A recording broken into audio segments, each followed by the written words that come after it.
Hi everyone, Angelo here, homeless filmmaker in LA. Been living in my car for 14 months now, almost 15. Back in my car. I stayed with my friend for, it was really 2 days. It would have been 3 days, but I spent about 24 hours out. Well over 12 hours out at the emergency room, because then I got treated on and off for like 3 hours or so. Fell asleep a few times, and then was out in my car all day while I waited for him to come back, which I didn't really mind, I was feeling better, and it wasn't his fault. He had to, lock his door when he left for work. But that was really cool of him. So I slept there last night, was feeling even better. Had some, sad dreams about my dad. So I feel so much more intensely in my dreams than, when I'm awake. But I'm still dealing with my dissociative disorder. I've been walking around at the park, by the way, for like, I don't know how many hours today. Maybe an hour and a half or 2 hours total. Like I would walk for like 45 minutes or so, stop, eat something very small in my car. I'm trying to lose weight. I feel disgusted. I gained weight while at his house because I was actually eating decently, I guess. And I haven't been exercising and just been lying down basically and just, contorting in pain. But I'm mostly over this flu. And of course it's Martin Luther King Day today, so most employers, like, nobody's responding to really anything, so I'm waiting to hear back from a lot of jobs I applied to. Gonna go apply to more tomorrow.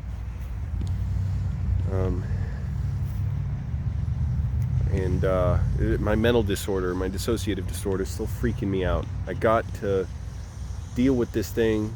The thing is, you really can't fight it. It's impossible. If you fight it, you'll cut yourself. It makes yourself so much worse. All I can do is aid my body in becoming better, aid my mind in recovering. So that means just waiting, letting it go through me, being patient, not trying to grapple it and fight it, but just going through it, letting it happen, letting it go through me. It's very scary. Here, I'll get a thumbnail.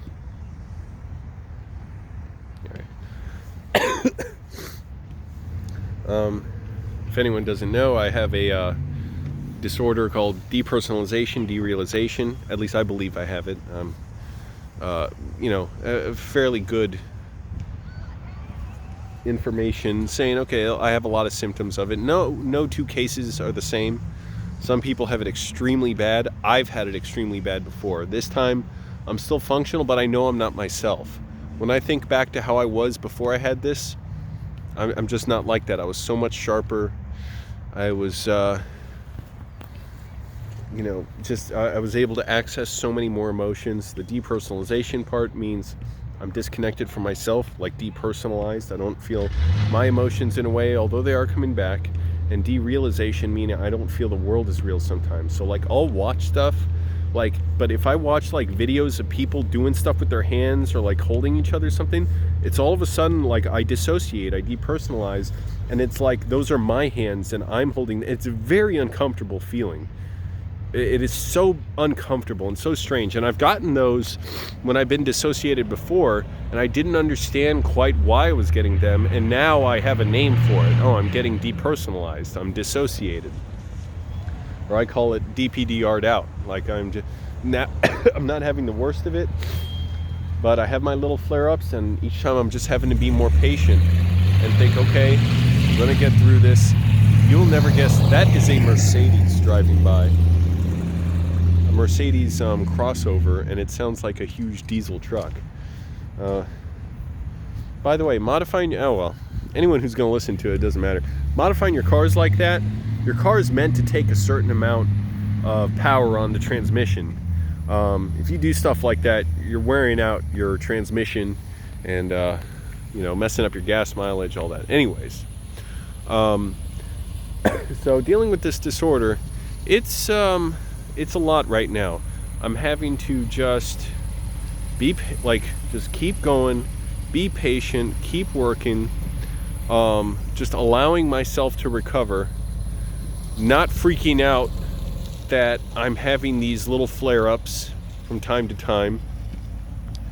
that I'm not feeling like myself. I don't feel my sharpness, that I don't feel like sometimes like life matters. Like, oh, well, you know, just, it's almost like, yeah, I feel like everything's fake in a way. Not that I actually believe that, but that's what the derealization part of it mixed in there is like, oh, well, like material conditions of the world don't matter, because when I try and feel stuff, it's just like sparks flying out of an appliance you plug in. It's just like, or like out of a computer. Imagine that. Like the computer can't read stuff, can't process stuff. So it's messed up. I'm getting better slowly, and the changes are so, you know, gradual. The accumulation of like improvements are so gradual, I can't really notice them at any given time. It was interesting. I happened to look on a bunch of symptoms I wrote down at least a month ago. It was over a month ago, I think. And how bad I was then. Yeah, it was over a month ago. I know that now. Just how bad I was like, I don't even like reading it in a way, because it kind of triggers me and makes me, you know, feel those things again. So that's kind of a good thing. That it's even possible for me to see that and be upset, like, oh, that's not how I feel now. I was really, really numb. I'm still kind of numb. It's like this, I don't know how to describe it, like ice has, you know, formed in my chest, and I can't feel things, and I need to thaw it out. And that just takes time. It's nice to be out now. I really liked being in my friend's apartment, but it was kind of like making me miserable and almost like paranoid in a way, just being inside all the time and not doing much. Like, first of all, I was sick as shit, so I couldn't do much for most of it. But then today, when I was like the few hours before I left around, I don't know, 11 in the morning, something like that. You know, I looked on my laptop, looked for jobs to apply to. I'm not even sure if I applied to anything, because I didn't see much. It's a holiday, so, you know, not many employers are posting stuff. There was one thing, like a moving gig today. I was like, oh, I could do that. And I'm like, wait a minute, I'm still sick. And even if I can barely do it, and if I'm not going to make myself more sick, I'm sure they wouldn't appreciate me coughing and stuff and stopping if I have to sneeze or something, so. Excuse me. But I've been walking around trying to be healthy and also just lose weight. Yeah, my weight gain is bothering me, and it was nice to be able to cook and have good food at my friend's house. So now I got to continue this process of sort of trying to evolve, trying to do stuff while accepting where my disorder is with me. Man, it's amazing you can film on a phone and it looks this good now. Like in the background, everything's there. Anyways, my last phone, the BlackBerry Priv, couldn't shoot stuff that looked this good. I talked to my mom. You know, she still misses my dad a lot, and she saw 1917, so we're going to try and review that tomorrow. I don't know if I'll get it up tomorrow, but I'm going to try.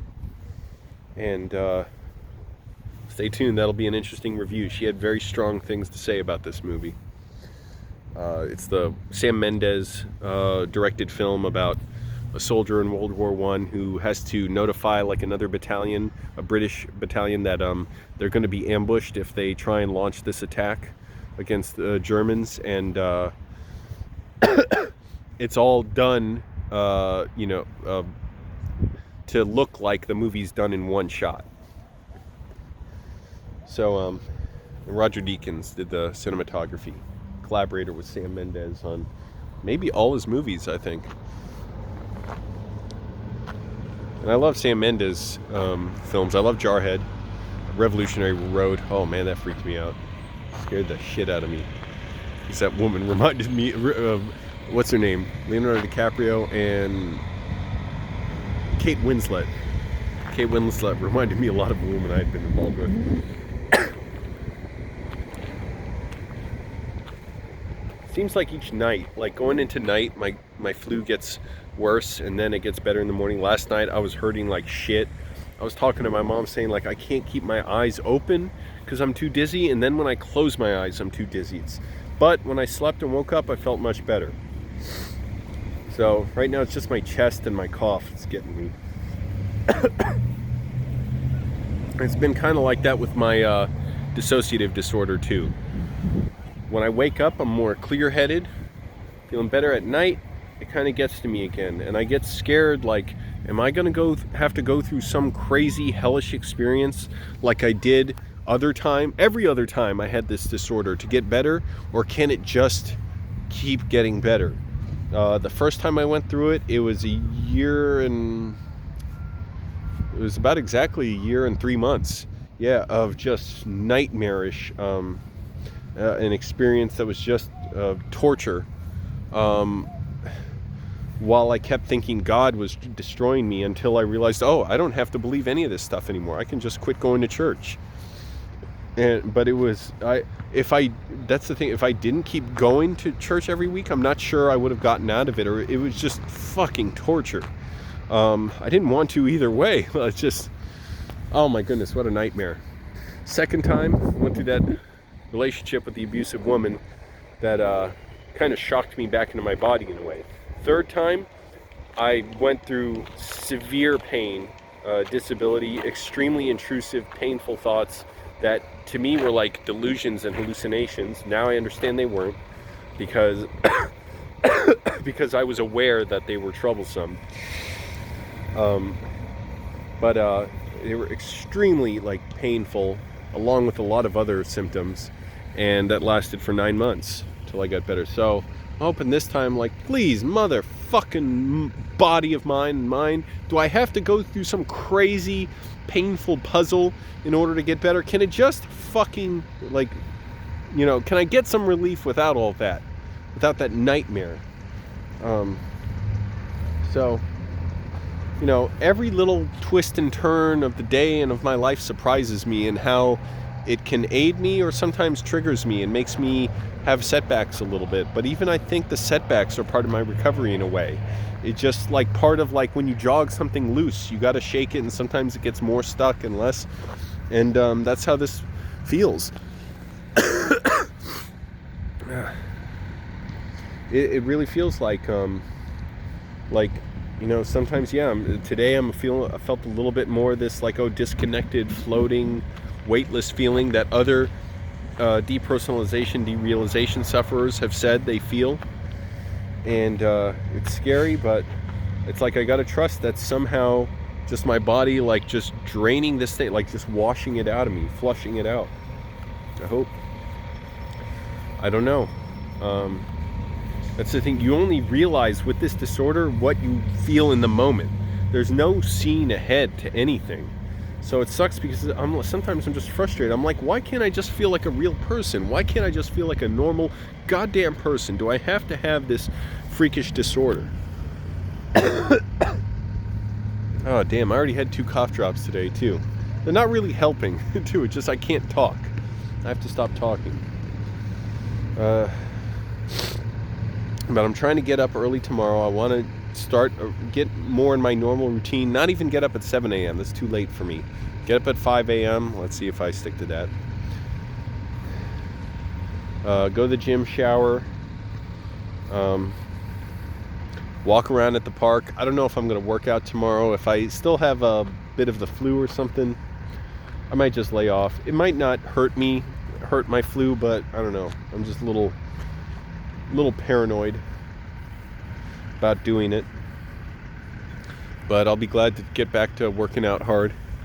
And I'm sure that aids my mental condition, my recovery with that too. And just walking around the park is nice. I'm just trying to drive as little as possible, save as much as possible. I need to make money basically any way I can. And I'll be applying for jobs tomorrow. Maybe I'll hear back from something. I applied to so many in the last few days.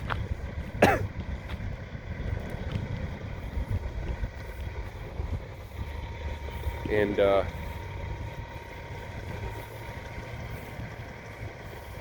don't know what else I can think right now. What else to say? Oh yeah, there's another job network I looked up, and I was having trouble applying because I signed up, I filled out my profile, I applied to one job, okay, but then anything else it said you've already applied to this job. I'm like, what the hell? This isn't making any sense. So I emailed them, and they said they corrected it. So I have yet to go back on my laptop and log in again and try that. So I'm going to try that tomorrow because they got a lot of stuff, and I've heard good stories about them. Like they help felons get work.